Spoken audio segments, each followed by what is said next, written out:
So good afternoon. Oh, this is really loud here. I'm going to try to be loud.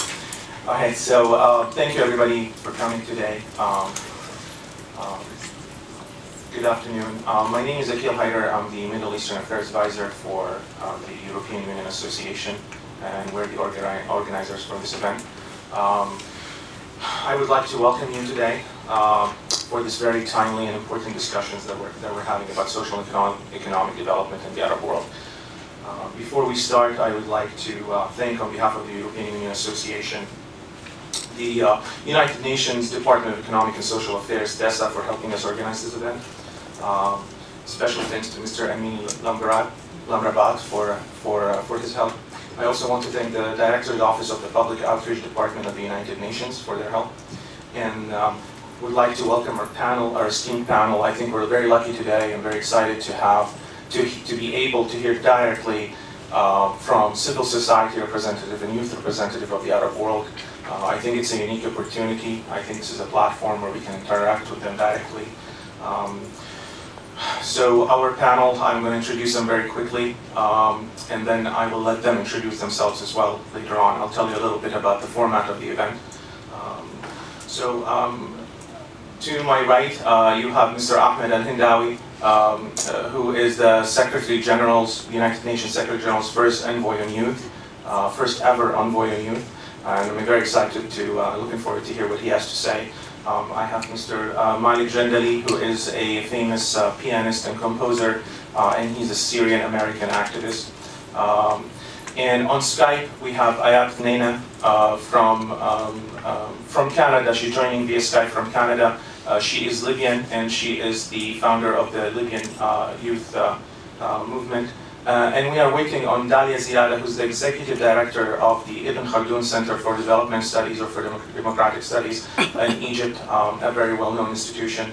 I hope that she can join us soon. The format of the event will be as following.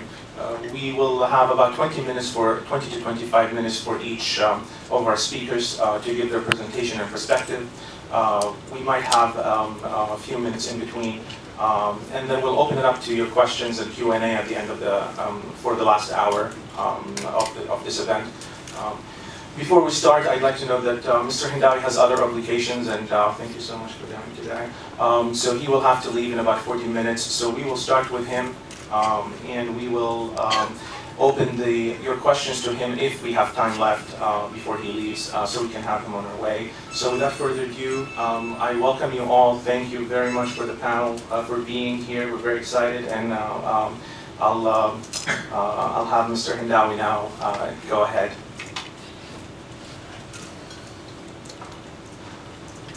Thank you, Akil. Thank you very much for the Union Association, and my apology again because I have to leave. Usually I don't like just to come, speak, and leave. I think the interaction is what makes sense at the end, and what is most useful is that I will be joining a group of 2,000 students here at the General Assembly today. Maybe you noticed the whole queue outside. So I'm attending the Model United Nations, and that's a good opportunity to interact with them. Speaking about the Arab Spring and where we stand now, I think me myself have been involved in this long process so far, and starting with the Egyptian Revolution. I was in Egypt during that time. I spent 18 days of the Egyptian Revolution there, and indeed it's a quality time of my life where you think differently about everything almost, and it's not only about changing a country, but I think it was a transformative experience for all Egyptians and everyone in the Arab region, and even before in Tunisia. I just had lunch actually with one of the main activists and leading activists of the Egyptian Revolution, friend Al-Ghunaim, if you know him. And he actually gave me his book, that Revolution 2.0. And Al-Ghunaim is a very well-known as well activist in Egypt. And we spoke and exchanged some ideas. And I told him I would be speaking at this event today. And so we took the lunch to brainstorm more about where we stand now. And we just realized that if you want to do analysis for the situation in the Arab Spring, and the situation constantly changing, and that this flow of information and updates to the limit where you cannot make a solid analysis of what's happening. It's more about impressions, assumptions, and you keep challenging them and they keep changing with time. Indeed, many people are frustrated today. This is my impression, and this is maybe what Wyatt told me from what he is seeing in Egypt. But I think if we think history in a long-term perspective, I don't know of any other thing that happened in the Arab region in the last decades better than the Arab Spring. It's a process. It's a process that started and will continue to correct itself. There are problems that we have to deal with, and there are issues that the Arab region have to face. The only way just not to deal with them is to have a dictator, I mean, who can press the people and then show a result and fake them. I think in the majority of the Arab countries, the Arab Spring countries, the Arab Spring didn't create new realities, as I would like to describe it. It just uncovered the reality that we had. Most of the problems we are facing, they were there, but we were not able to see them or to deal with them in a healthy dialogue. I'm not saying what's happening today is fully healthy. Indeed, it's not. Sometimes there's a lot of exaggeration and things go off track. But I think it's again part of the process. To tell you how I see this process, what you debate define where do you stand in terms of building a nation and building a country. If you are still debating the relation between religion and the state, if you are still debating who is citizen, who is not, who is Jordanian, who is Syrian, who is, for example, if you are still debating the existence of the country itself, I think we still belong to an era that is sometimes still a very early time of building a state, a nation state. Most of the Arab countries didn't have a healthy transition to build a nation state if we go back in history. And this process was challenged and was channeled as well in a way that didn't allow for many people in the Arab countries to really deal with these issues and these questions. So these are delayed and pending questions in the Arab countries. And then you have another category of topics related to human rights, gender equality, women participation, the political system of the country, which is, a more kind of modernity kind of debates about issues. And they are the post-modernity kind of issues that you start caring more about climate change, and this is how I see it. Basically, we are in the Arab country very exposed now, and very exposed to the media and to globalization to a limit, where you live in a country and you are debating basically the three categories of topic. You have people who are still concerned about the relation between religion and state, whether the state should be secular or not. You have people who are still, they didn't define yet who is a citizen, who is not. Living aside next to people who are very concerned about issues dealing to the modernity kind of debates, talking about the human rights participation and women issues, and you have people concerned with post-modernity kind of development. This is the way, this is my own personal perspective for the situation, and I think it's time to deal with all that, all of that. I am mainly concerned here, and my capacity as Envoy in youth, to study the youth movements and what happened in terms of civil society and the civil society influence in the Arab Spring. A person wrote my thesis to compare between the role of civil society against social movements in the Arab Spring. And I was arguing that it was social movements, not civil society organization, who really led the revolutions and influenced the change in the Arab countries. Civil society organization and the situation of civil society before and after the Arab Spring is still facing serious challenges and problems. Starting with the legal framework, which is in many countries is not very supportive to establish organization or to get people organized legally. Moving to the funding obstacles and the challenge of obtaining funding, whether external funding or national funding, which barely could exist in many countries. Moving to the capacity question of the civil society organization. And I believe that the civil society organization as a structure are facing serious challenges today, and finding legitimacy and being open and member-based and democratic enough to influence change. That's why I believe that social movements in the Arab Spring have proven that there's another way of influencing change. If you look now in the world, I think at least here in America and Europe, you will not hear a lot about social movements. You will hear more about organizations, the structure and civil society organization. But what you hear most in the Arab Spring is movement now. And I think the movement here is highlighting the fact that it reflects the failure of the civil society organizations sometimes, which I don't blame them. And I'm just describing the number of challenges they are facing to act in a healthy way and to interact with people. I believe moving forward, and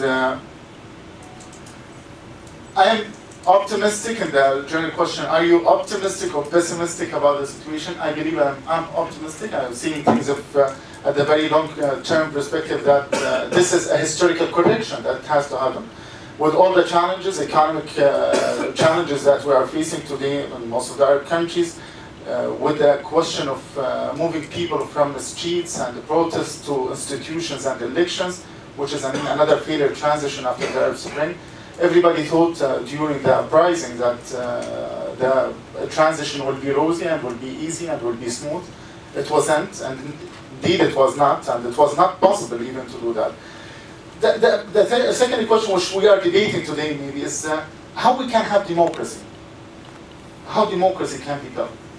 I mean, if we want democracy, not a voting box. If you don't talk only about voting system, you want democracy. How democracy?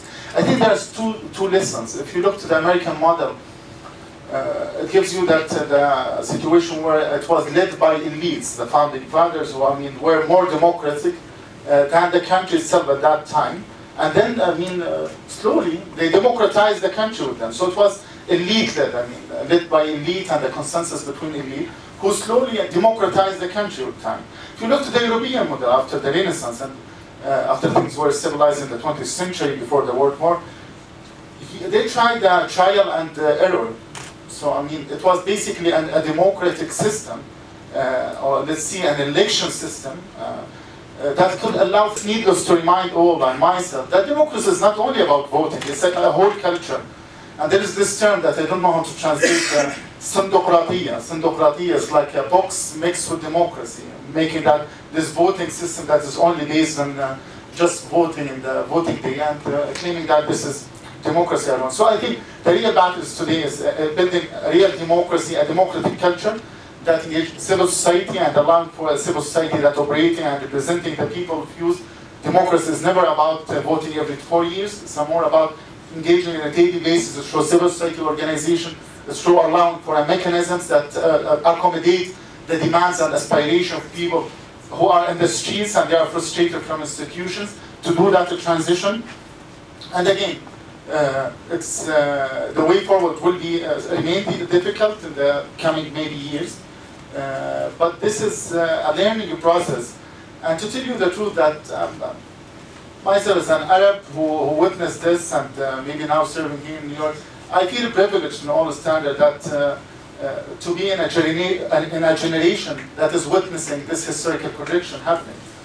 We might not see the changes we want to see today, but just for the fact of witnessing this history and seeing things are turning to that direction is historical in all standards. I don't want to add more. I think as the discussion will allow for more interaction. And again, I thank you very much for this opportunity, and my apology for having to leave too early. Thank you.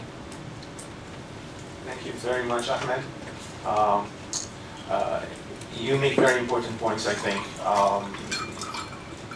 Our vision as well of the association is that that's why we're having this event.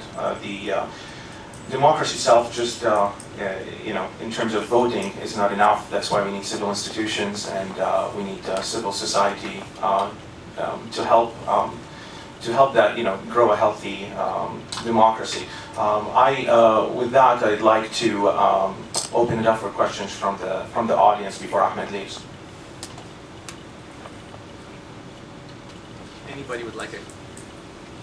Anyone would like to ask a question? Go ahead, please.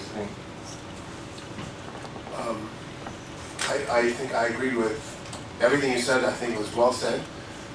I do have a question. You said that that currently in our societies, I'm an Iraqi American, in our societies there are discussions surrounding who's a citizen, whether it should be secular, and therefore you're suggesting they're not, perhaps, they're not ready to form a state.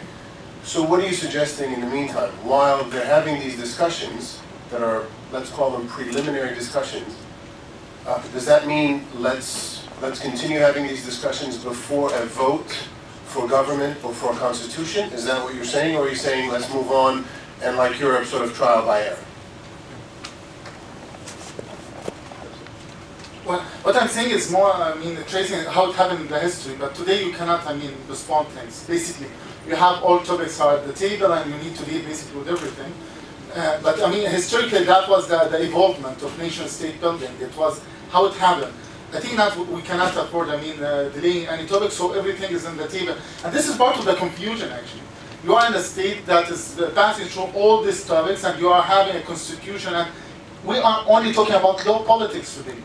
You are having parliaments elected that needs to deal with the constitution, with the Supreme Court, defining the political system, with the parliamentarian or presidential. You need to deal with a question from, as a friend called it once, from whether a bikini is allowed to a constitution should allow for. So basically, the variety of topics from low to high, high politics, everything in the table. And this is part of the big confusion happening now in the Arab countries, because we are dealing, for the first time with everything, and our reality, it's uncovered somehow. So you need to deal with all that, and that's the excitement actually.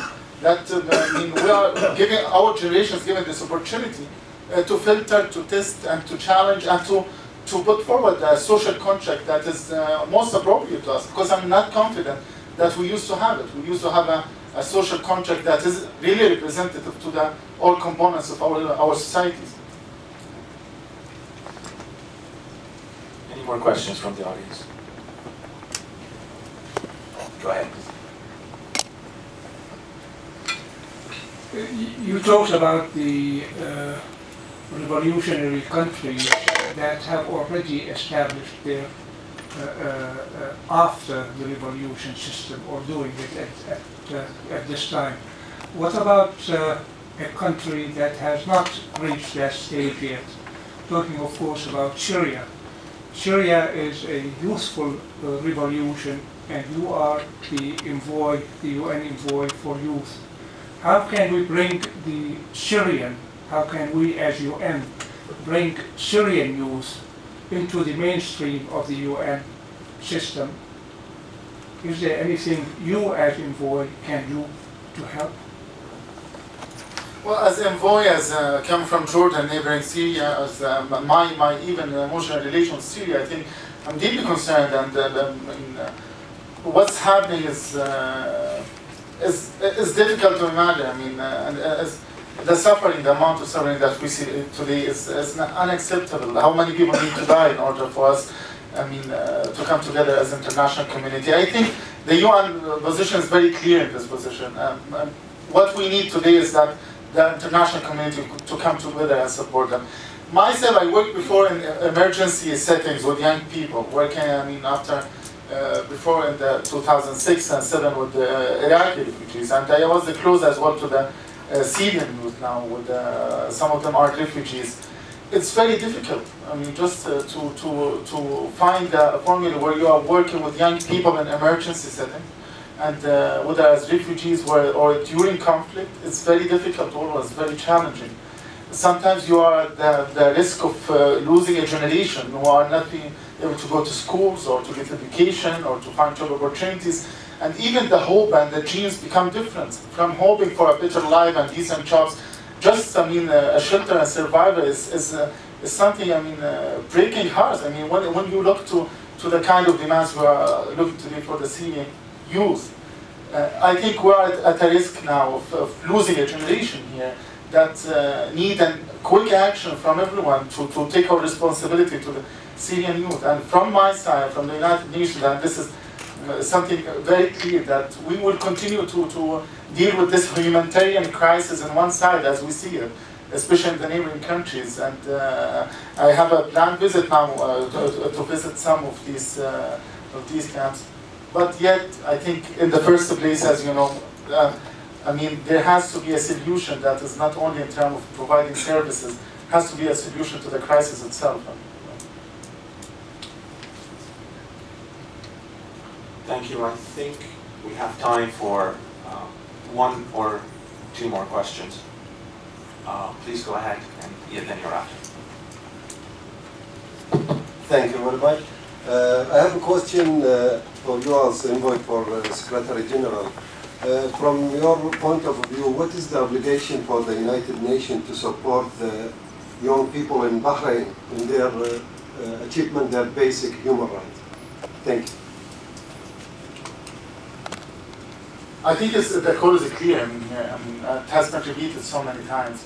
It's clear that the United Nations what is calling for, and I think it's always respecting the human rights of people and always trying to work to engage young people in decision making, having young people participating in governance, and having young youth participation in all decision making and all processes. In my work, I mean, I'm promoting youth involvement and youth engagement in decision making processes.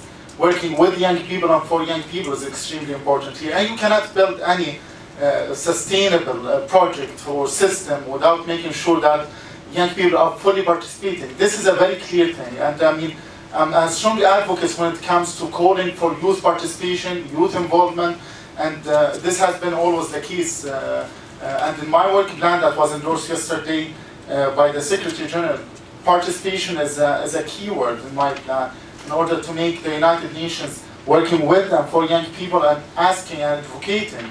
And focus is a second principle in my working plan, to advocate for stronger youth participation, participating with the United Nations, participating with governments, with civil society, and build partnerships for addressing the issues. So I believe here, listening to young people is important, engaging young people is important, and participating with them is extremely important as well. Yeah, please go ahead with your question.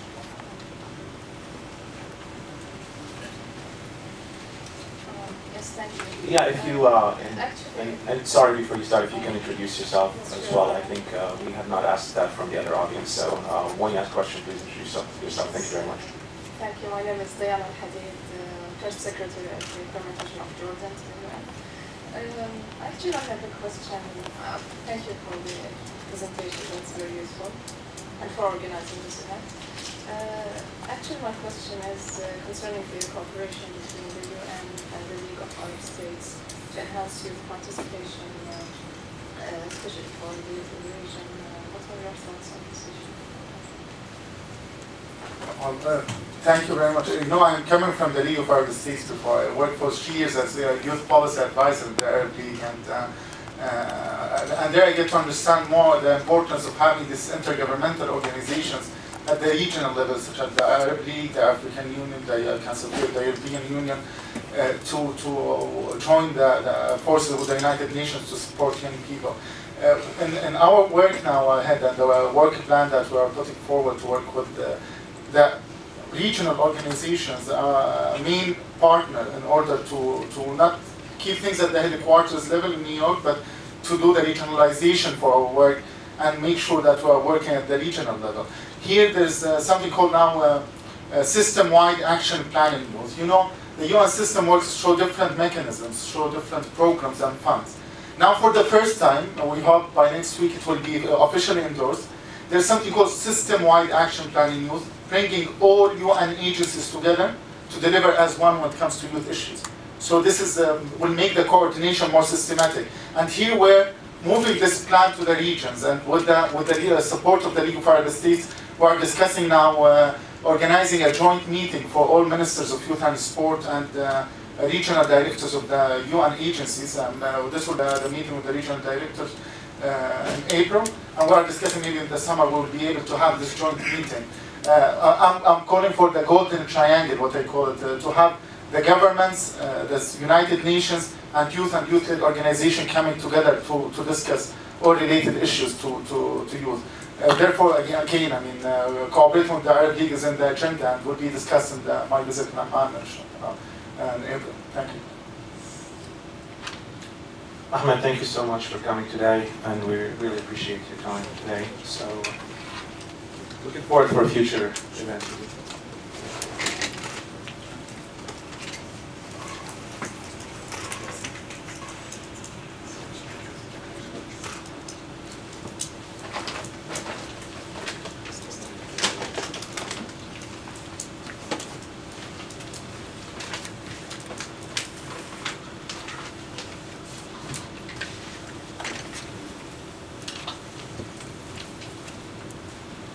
So next we have Mr. Malek Jandali. He's a Syrian American activist. He's a famous composer and pianist, as I mentioned. I'd like him when he starts as well to give a little bit of an intro about himself, a little bit about the background and what he's doing to help the Syrian cause, and also his work. I'm interested as well in learning more about that. So without further ado, thank you for coming, and I'm looking forward to hear your speech. Thanks. Peace be upon you, and assalamu alaikum. This is how we greet each other. Before I start anything, I would like you to join me in a moment of silence for the victims in Syria. I think we have been in progress for at least half an hour. Over 50 Syrian souls have lost, 14 students at the Damascus University. So would you please stand up for a moment of silence for the Syrian victims?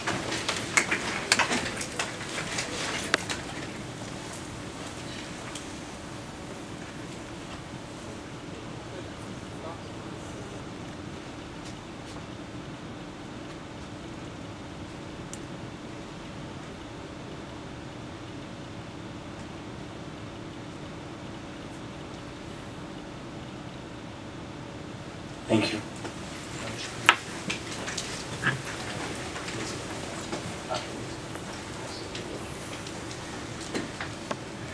I always start with my salute, peace be upon you. And that's how the Syrian people salute each other every day. Being a Syrian artist and a proud American citizen with rights, I would like to share my perspective and aspirations of the Syrian people, and I am honored to speak on behalf of the Syrian children whom I visited inside Syria not too long ago. I went inside Syria to touch their hands and look into their bright eyes. And what I witnessed is a beautiful, diverse Syrian symphony of bright children faced with vicious brutality from a dictator. A dictator that is assassinating the brains, the artists, and especially the children. Ladies and gentlemen, over 15,000 women and children, civilians I'm talking about, have been brutally killed in the last 24 months in my beloved homeland, Syria. This fact is unacceptable anywhere, anytime, under any circumstance. Just wrong. And my question to myself and to you and to the United Nations and to the world at large, what have you done? What have we done to stop the massacres of children? And I emphasize children because children don't have a religion. I'm talking about infants in incubators, cutting their oxygens. This is how brutal this regime is. Those children in incubators don't know anything about religion, don't know anything about politics. They are just simply humans, the closest thing to the Creator, as honest, as pure as freedom, which is the quest, the noble quest of the Syrian people. Ladies and gentlemen, we always read about revolutions in history books. I am honored to be a participant in a historic Syrian revolution today. We are witnessing in every aspect a historic Syrian revolution. The Syrian people started their revolution by inventing the alphabet. Can you imagine the world today without letters? My ancestors, my rich heritage on the coast of Syria, which is being bombed as we speak now by a vicious dictator, they invented the letters to document their feelings and their history and their events. And where are we today from documenting and archiving crimes against humanity being committed every second against the children of Syria. So my ancestors invented the alphabet. That's the first revolution in Syria. They also invented the musical notation, which I have in my hand. In my hand is a replica of the oldest music notation humankind ever witnessed. And in Ugarit, Syria, on the Mediterranean coast, my ancestor invented a way to document music, a universal way, a universal language. And I cannot be a more proud human being to announce to you today. And I brought with me some albums on this table. Everybody can get a free copy. It's a gift from those Syrian children whom I visited in Syria. That's the first revolution. The second revolution we are witnessing today is a peaceful revolution for human rights, for freedom, and for social justice. People are people. We were born free, and we are just fed up with 50 years of dictatorship, assassination, and torture, and wars against humanity. In front of you is the witness of the Hama massacre in 1982. I managed to enter the city of Hama, one of the oldest cities in the world, with my dad, who is a doctor. And I witnessed thousands of dead bodies in this city. Over a short period of time, less than 3 weeks, that dictatorship massacred over 40,000 people in 1982. And then yet they claim that we are the people of violence. Yet the Syrian people are the ones who invented the alphabet, the musical notation, and we not only tolerated other cultures and religions, we didn't just tolerate them, we accepted them. We accepted the Armenian people and made them our own. We accepted the Jewish people, we made them our own. We accepted the Christian people and we made them our own. It's a beautiful Syrian symphony in every aspect, and I'm not talking from a third-party perspective. In front of you is a Syrian artist. I'm a Muslim in my religion. I went to a Catholic school in Syria. I play the piano. I was born in Germany. I'm an American citizen. I played in the church, the organ, for 11 years. How can you define me? That's an example of the Syrian people, believe it or not. Not like the media portrays it to be a bunch of rebels and people who don't accept others. That's absolutely, absolutely untrue. And the second thing I would like to talk about is that the power of the people is way greater than the people in power. Let me repeat that. The power of the people is so much greater than people in power.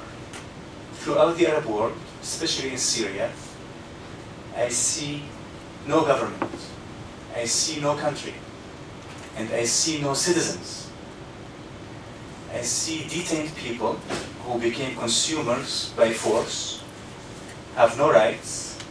The only right they have is to consume or to be detained or to be a refugee like I am. And we do not have citizens because we don't have human rights and we don't have social justice. And those are the noble quests of the Syrian revolution. I'm not the normal musician. I have my master's in business, and since we want to discuss some economics, the balance sheet in business is very clear. But in a revolution, the assets are very clear too. The assets of the balance sheet of the Syrian revolution is the Syrian revolution. The liability is dictatorship and wars against humanity that's committed by this dictatorship.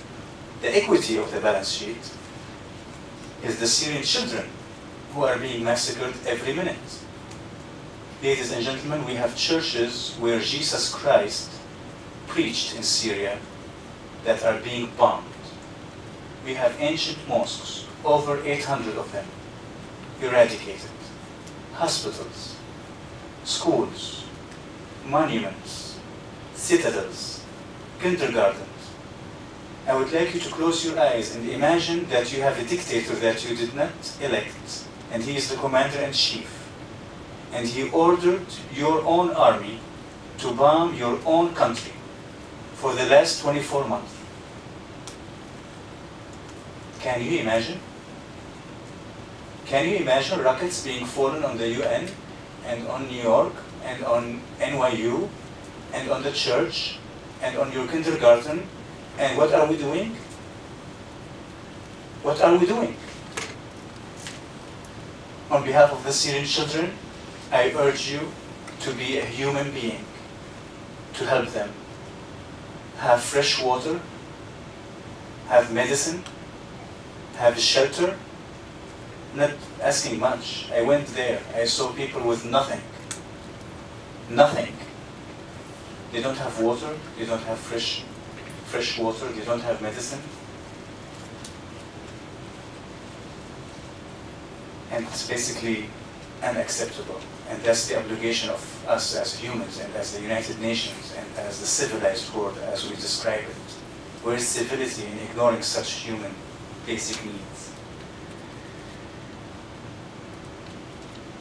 Ladies and gentlemen, when Ramses came to Syria to launch a war, around 1200 AD, near my city Homs, the Syrian people told him, no, we refuse war, which is harb in Arabic. We said we don't want harb, it's too long of a word, it's an ugly word. We want peace. We want hub. We deleted the R in the middle, and we transformed harb, war, into hub, love. And that's the essence of the Syrian people. That's what they want. They want love, peace, and harmony. On a personal note, I'm just a musician, just a composer. I try to be the voice of the Syrian people. And as an example, I performed here in beautiful Washington, D.C., a little song called I Am My Homeland in 2011. And what happened? The Syrian regime sent thugs to my parents, who are non-Americans, to beat them in my home. They bombed my city. They bombed my house. Why? Because of a song. Just performing a song on the piano in Washington, D.C., thousands of miles across the oceans. This regime is against music. This regime is against freedom. This regime is against humanity. They cannot tolerate that. That's why they are eradicating and bombing everything, because they are fearful of freedom, fearful of democracy, massacring kids, bombing universities. The ancient souks or malls of Aleppo, which is part of the Silk Road. Silk Road is, everybody knows the Silk Road. What did the Silk Road do to the regime? Is it a terroristic group? What did the Church of the Belt of Virgin Mary do to this regime? Is the Virgin Mary a terroristic group? What did the Umayyad Mosque in Damascus do to this regime? Are the houses of God a source of terror? Or is it a source of peace and harmony? Like we all witnessed Syria embracing every civilization and every religion. It's the cradle of civilizations. All prophets came to Syria and they were welcome. I thank you for your time. I hope you have some sort of a strategy to help the Syrian people. And I invite you all to a beautiful Syria very soon for a beautiful symphony at the Opera House in Damascus. Peace be upon you and thank you. Malek, that was a very emotional speech. Thank you so much. You make a very emotional argument. I want to say that we have one of his songs and compositions that we will show to everybody later at the end. And with that, believe me, I have so many questions for you, but I will leave that for my discussion with you later, I would like to open, just in the interest of time, I'd like to open it up again for questions from the audience, and if you can introduce yourself first and the question. Any questions in the audience?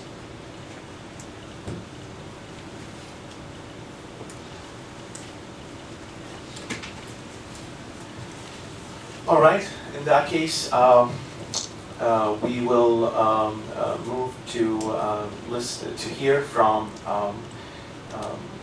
a Libyan who again is one of the people that I've looked for online and tried to find, who had a lot to do with the revolution, specifically with new media, and I'm very excited to present Ayat Mneina to talk to us. Ayat, it's all yours. Go ahead. Hi, thank you, Akil, and thank you everyone for coming today and giving me this opportunity to kind of lend my own perspective on the situation in Libya. So I guess I'll start off with an introduction, as was suggested. My name is Ayat Mneina. I'm a Canadian Libyan who was born in Libya and raised in Canada abroad for what are now very obvious reasons to the rest of the world why there's quite a large Libyan diaspora living abroad. And my involvement in the revolution started as kind of an anticipation of something that might occur given the activities that took place in Tunisia and in Egypt. And so knowing Libya's situation, and given that there was effectively an international media blackout in the country, we sought to kind of fill that void using technologies we had at our disposal. And knowing that international media had no access to Libya, if they did, they would be definitely propagating state media agendas. So we used what we thought would be most effective, and that was the use of social media. And that was something that we saw our neighbors in Tunisia and Egypt use very effectively, and ensured that basically the revolution had been tweeted widely and kind of witnessed by the whole world using these mediums. And given the fact that Libyans inside Libya really struggled to ensure that their voices were heard during the revolution because of the cut in communications and internet, we were luckily able to get around that, being based abroad and having our own networks that we developed in anticipation of something happening. So all of that was kind of started by myself and an individual, one of my friends in the UK, named Ahmad Alhendawi, and we called ourselves the Libyan Youth Movement, known as Shabab Libya on Twitter. And the revolution started, and we kind of tried to do our best to keep up with what was going on, and it proved to be very, very successful and very efficient. Libyans had reached a point where they wanted to finally break the silence and wanted to come forward with voices, sacrificing themselves and their lives, and were collectively kind of joining this. I mean, this was in no way an individual effort on our part. This was us kind of joining the whole collective effort that was the Libyan revolution that took place. So that was something started right before the revolution started. And another initiative I'm involved in is the Libyan Youth Forum, which is now an NGO based in Tripoli that seeks to empower the youth of Libya post-revolution and try to help them build their country in the future. And what Ahmad was speaking about earlier, the struggles that the youth are facing, and that everyday Arabs or everyday Libyans are facing in the region are definitely echoed in Libya. If I'm to talk about social perspectives right now, of what's going on from a civil society perspective, as civil society organizations, which we have kind of decided to define ourselves as that post-revolution. As Ahmad discussed earlier, the Libyan youth movement was definitely a social movement that is now trying to transform itself physically on the ground in Libya, and we are facing many challenges. The primary challenge being is the lack of government acknowledgement and support and recognition of civil society organizations. And given the fact that CSOs are made up of young people primarily who are looking to participate and are looking to kind of express themselves, failing to recognize this huge subset of society fails to kind of advise on all these developments that the government is looking to kind of move forward with. And also, civil society organizations are more tapped into what the social aspects of Libya are, and prove to be a very big resource that the government is largely ignoring. And with support and funding in Libya now coming from foreign entities, it also proves to be a conflict of interest for the government. When you have these young people being supported by those who are NGOs abroad or national entities from outside, you kind of risk losing the Libyan element that these young people wish to kind of bring forward onto the stage. So socially, Libya suffers from several challenges, and that one element kind of resonates with the youth and resonates with the lack of acknowledgement of a huge subset of the population. Another social aspect of Libya, which was kind of notorious under the regime and continues to be so, is the healthcare system on the ground. And most recently, it made headlines, and it was a very controversial issue, was that of the alcohol poisoning that many people suffered from in the city of Tripoli. The controversy being set aside, the core of the issue is that these were cases of poisoning that, given the correct medical equipment and expertise and dialysis machines, could have been constrained and handled a lot more effectively and a lot quicker than they were. Even with the involvement of MSF, Doctors Without Borders, on the situation, you still had 89 people die of alcohol poisoning in a matter of days. And so the healthcare system still suffers under this new Libyan. And while we understand that it does take time and development, it does raise questions 2 years on that even the most simple ailments, Libyans are choosing to go to neighboring Tunisia and Egypt to seek treatment. And another example of that is the Speaker of the Congress, Ahmad Alhendawi, going to Turkey for heart surgery. So it is definitely part of the society that needs to be developed, and speaks to the lack of attention from those in Libya that aren't really focusing on the main issues that affect everyday Libyans. Overall, the lives of everyday Libyans haven't changed all that much given the revolution, although obviously we do have to recognize that Libyans have fought for their freedom and for their rights, and they now have those freedoms of expression and freedoms to kind of organize themselves, and hopefully a freedom to participate as Libyans, as citizens in their new country, and take part in the decision making and in the building process of New Libya. However, one of the main themes that Libya seems to be struggling with right now is that of security. I think it's one of the single most crippling factor in the development of Libya today. Whether it's directly influencing an issue or not, it has also kind of developed into a crutch that most government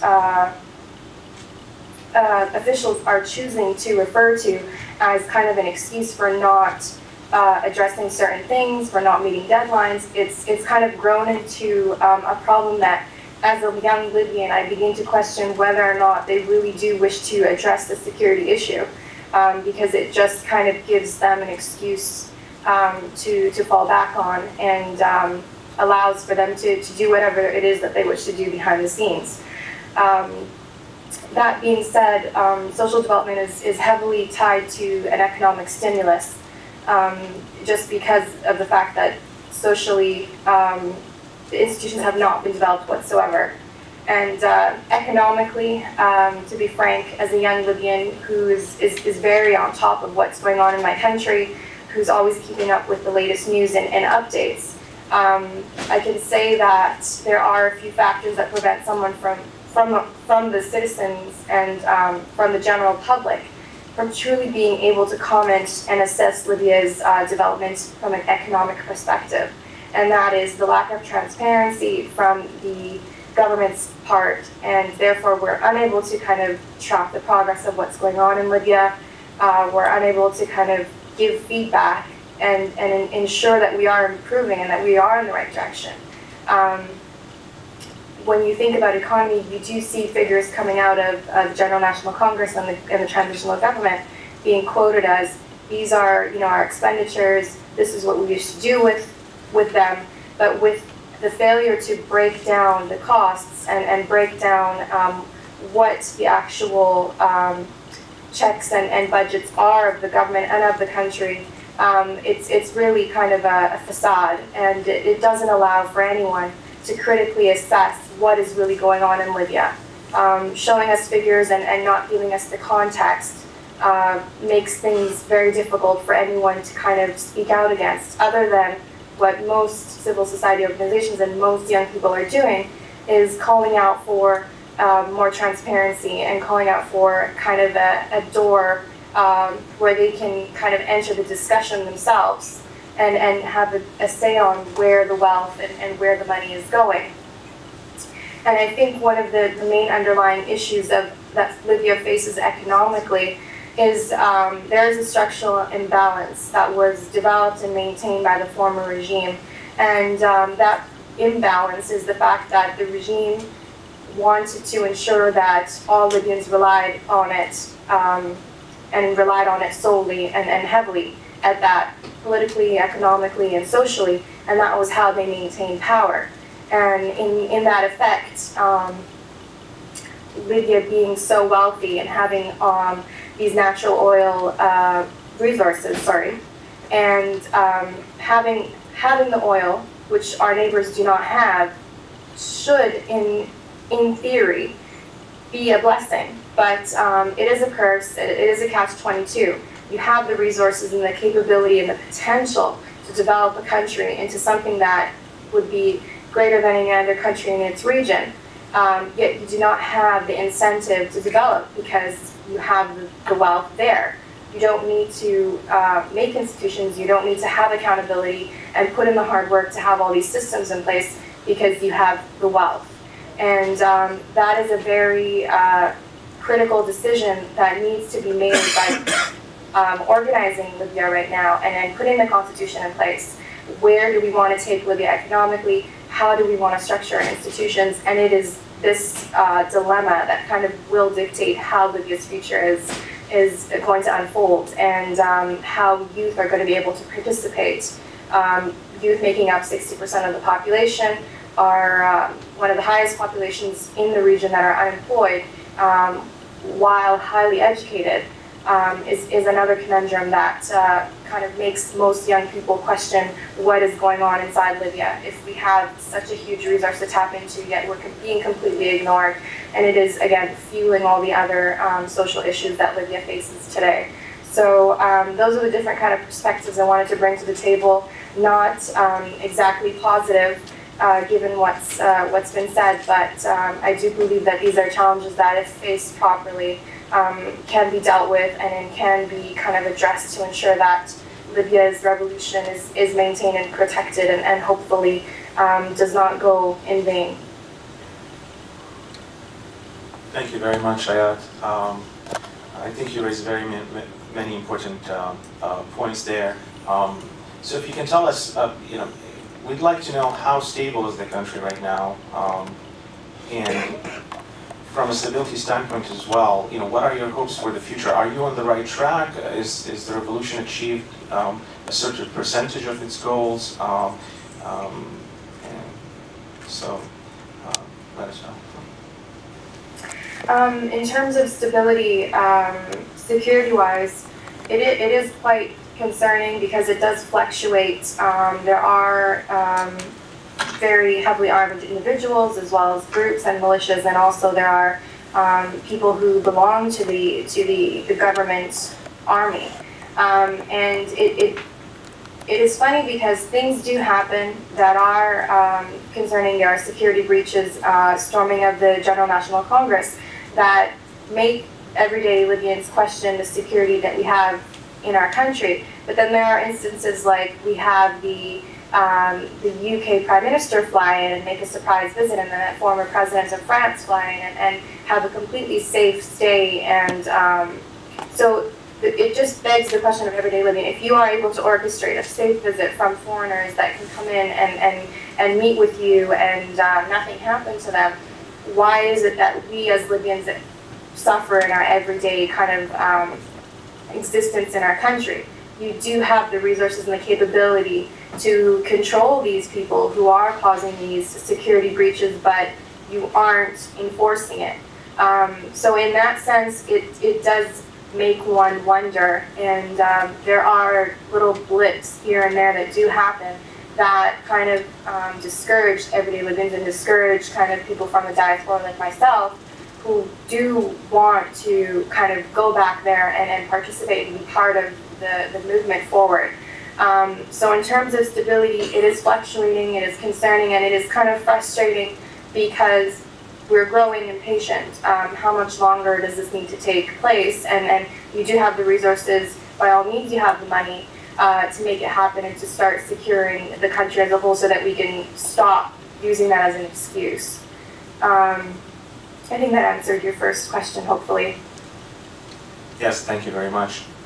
So I'm going to ask a controversial question before I move to the audience, or basically playing devil's advocate. And I think this is this question is just coming from the fact I am Iraqi American, and I've seen certain things happen in Iraq, and it seems like it's also being the same thing is playing in Egypt and Tunisia. The question is. So you mentioned the health situation there, or the economic situation, and it seems that it's not better. I guess my question is, was it better before? We as the young generation work so hard on revolutions and changing the country and building civil institutions like you're doing there. Is it step one, or did we go backwards?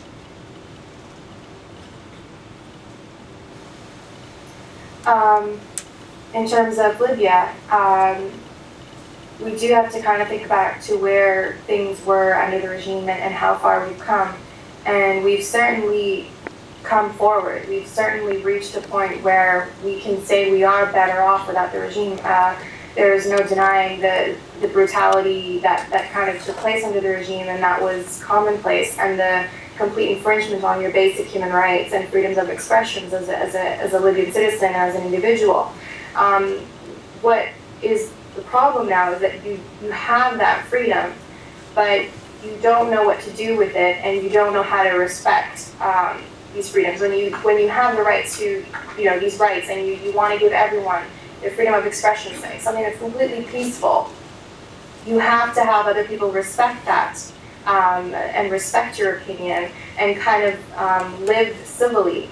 In Libya, we don't see freedom of expression in a way that doesn't have repercussions. There are armed people, they do function independently, they are not really under control of anyone.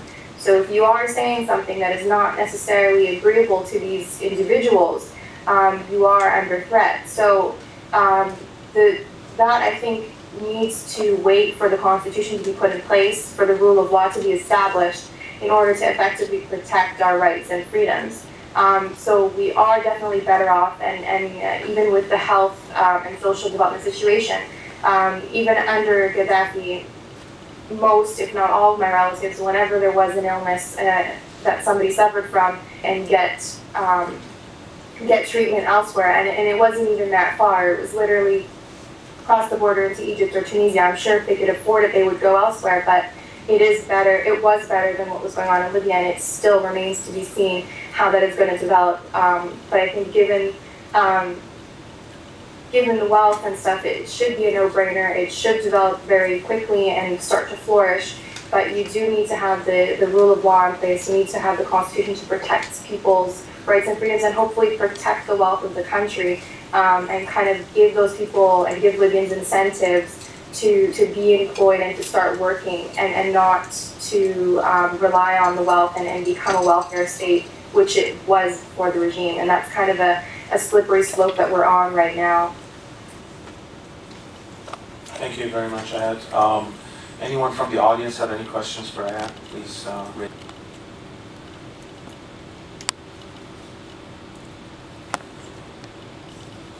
Oh, I'm sorry. Go ahead.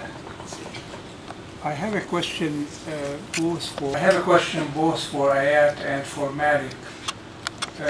We often see these bearded people coming on the screen and shouting slogans, Allahu Akbar, etc.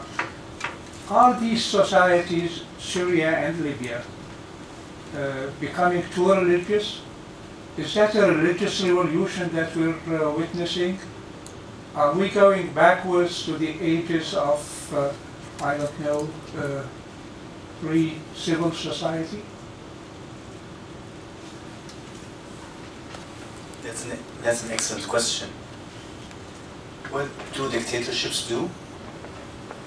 They hijack your citizenship and they hijack your rights. What are you left with? If you are not a citizen and you have no rights, as a human species, you're going to group with people, either geographically or socially or maybe religiously.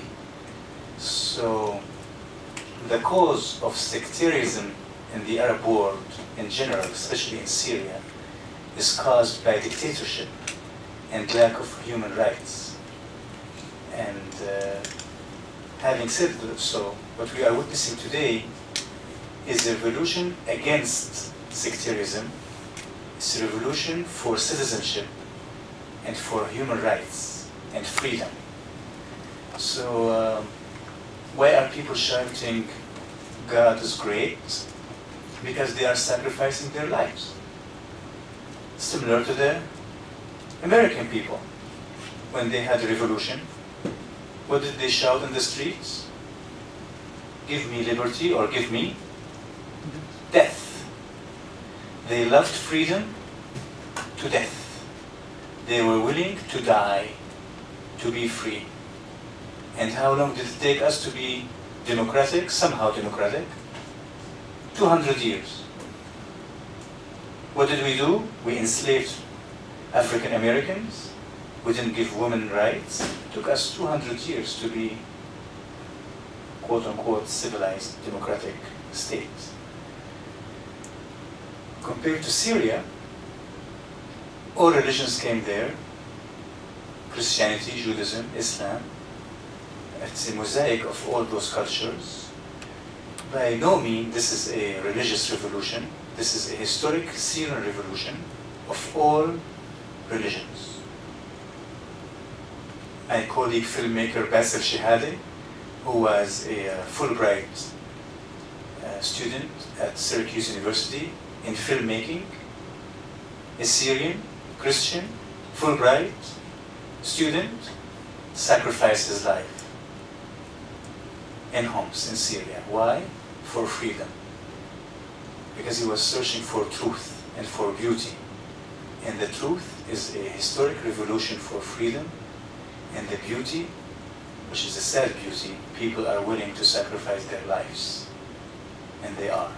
We have over 100,000 civilians being massacred, over 15,000 children and women of all religions. Christians, atheists, gays, lesbians, Muslims, all people. Students, musicians, farmers, teachers, people. People in refugees camps are just not those rebels, like the media, you know, portray them as to be rebels and people who are like religious and they are against civility. No, those are just people. Those are the people whose ancestors invented the alphabet. And that's why we have 20 million Syrians outside Syria who became citizens like myself. A proud citizen. I'm a proud American because I have rights and citizenship. I'm not very proud of the foreign policy of this country, but I'm a proud American citizen. And just to give you an example of a Syrian who gained his freedom, you all know the iPhone and the iMac and the iTunes. Steve Jobs Jandali, who shares my last name, his father is Abdel Fattah Jandali.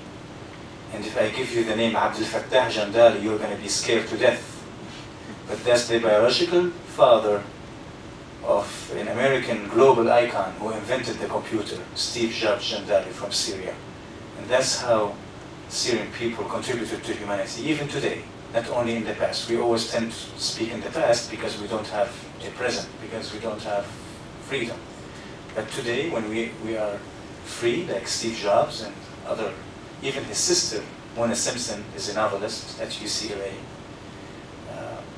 We contribute, we assimilate, and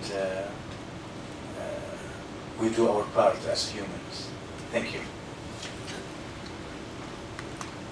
Thank you for the answer. Ayat, would you like to take the question? Yeah, sure. I mean, with respect to the impression that religion is kind of growing as a strong force in the region and kind of whether or not this is a religious revolution, I think that one part of the answer is kind of what Malek went over, was that these people are kind of sacrificing themselves, or were sacrificing themselves, and when you kind of get to a point of life or death, you are thinking about the end and what the meaning of life is and why we're here. And so people tend to kind of bring back their beliefs into that equation. However, today in Libya, what we see, some groups are expressing themselves much louder than others because they have, in some cases, monetary support, political support, and actual physical force behind them.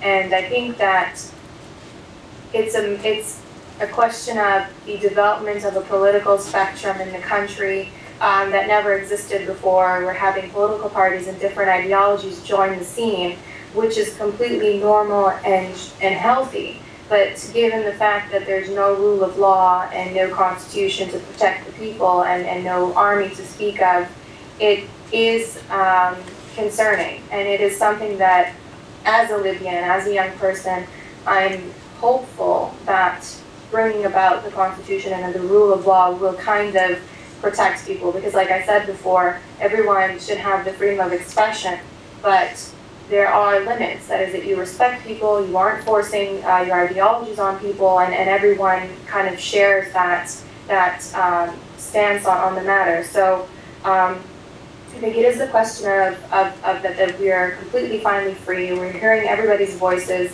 Some voices are louder than others because of the backing that they do get. And another part of that is that the media sensationalizing religion and fundamentalism in the region. It is a factor.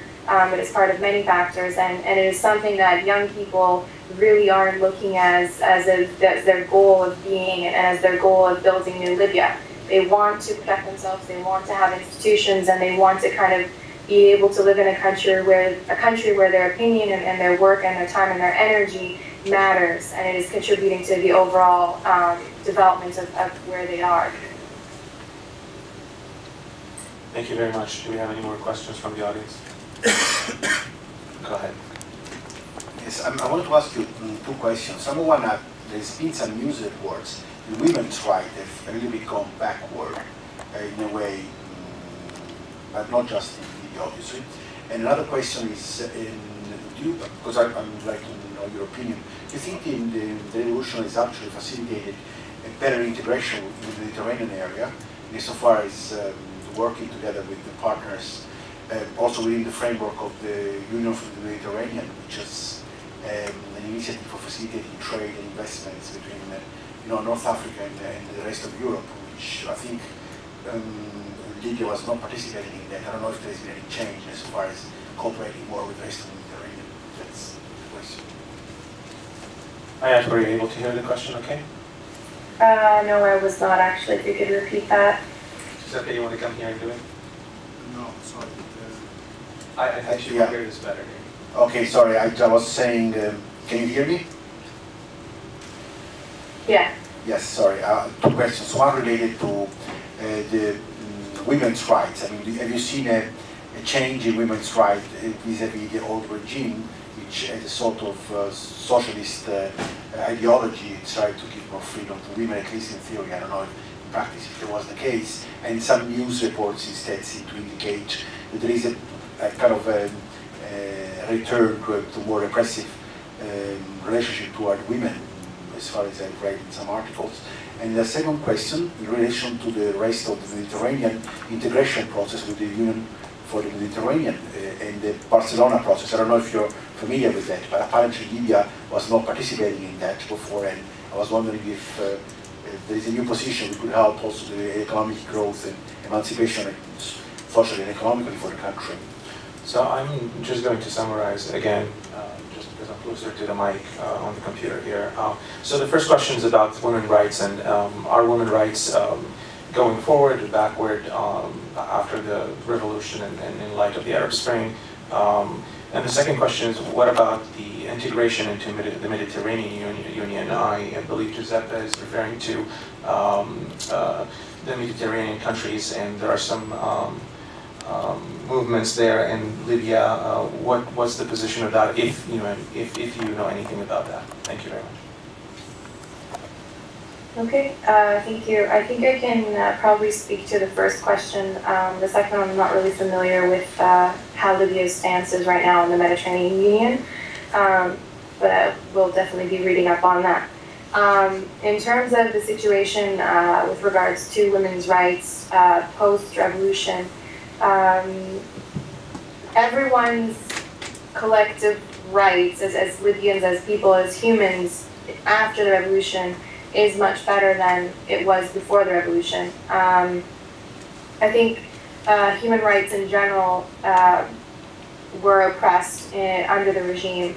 It didn't really discriminate against men or women more than the other.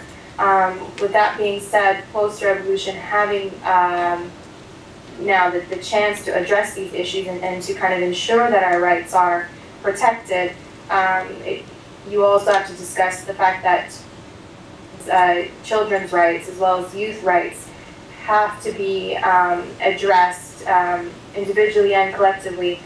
They haven't been developed in any sense of the word in Libya before, and they're kind of being cultivated from scratch. In terms of women's rights, they've seen an immense increase in interest, in devotion. Many women across Libya have identified themselves as women's rights defenders. They've come together to form different NGOs and form different pressure groups and ensure that women are represented, and they were successful in ensuring that women were represented in the General National Congress and in the elections that we had last summer, with 17 seats being taken by women out of the, sorry, 33, not 17, 17% of the seats were women. And that's something that is very commendable, and it's a very great achievement, and women's rights continue to be kind of on the focal lens of the media and as well as of the region, because women's rights are something that are very highly interesting to everyone. So regardless of kind of what is being said outside about women's rights are definitely progressing inside Libya, and hopefully women's rights of every kind of subset of society are addressed in the same way with the same energy and fervor. And I think that, again, I know I'm repeating myself, but really there is a real value in Constitution and in protecting our rights and having these laws that will kind of at least support people in that work that they do to protect women, to protect children, to protect men and young people. So they aren't going down the drain, as some people suspect.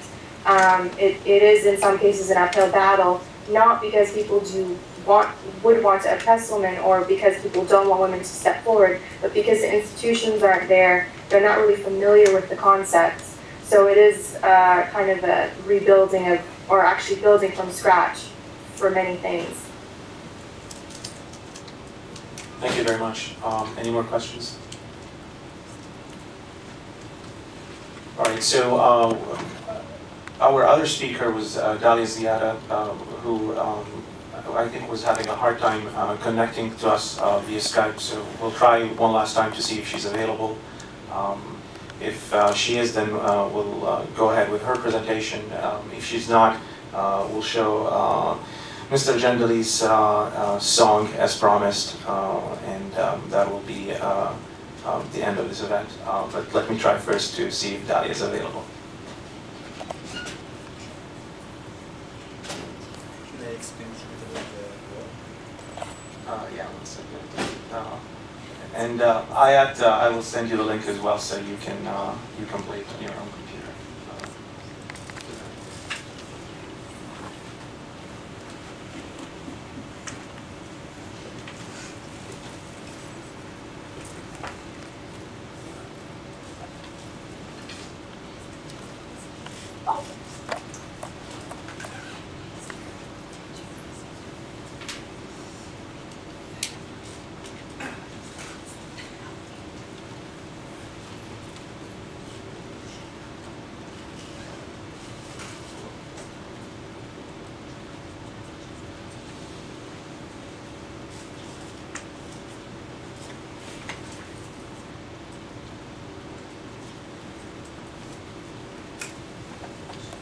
City in Syria, and let me tell you a little bit about Homs.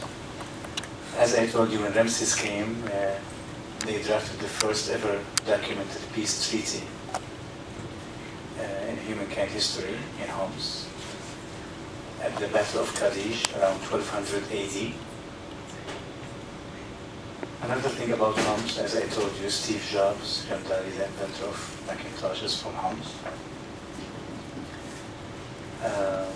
We do have a church in Homs that has been bombed. It's called the Church of the Belt of Virgin Mary, and it's believed that a piece of Virgin Mary's belt is underneath the altar of that church and has been completely destroyed in the last year or so. And there's a clock tower that was a present from the French lady in downtown Homs, and it became a symbol of the revolution. It's a clock tower, and we built it graphically in this music video, and I pretend to be performing inside the clock tower, which is the symbol of the revolution, just to use music as a soft power for the people, because this revolution is by the people and to the people. Similar to your constitution, it was drafted by the people and for the people and to the people. That's exactly what the Syrian revolution is. And the story of the music video is basically the capture of dictatorship by the courageous children of Syria. You can just put Malek Jandali and DESA. I'm very sorry, it's not working. I'm not sure if there are some issues with YouTube here with the UN connection.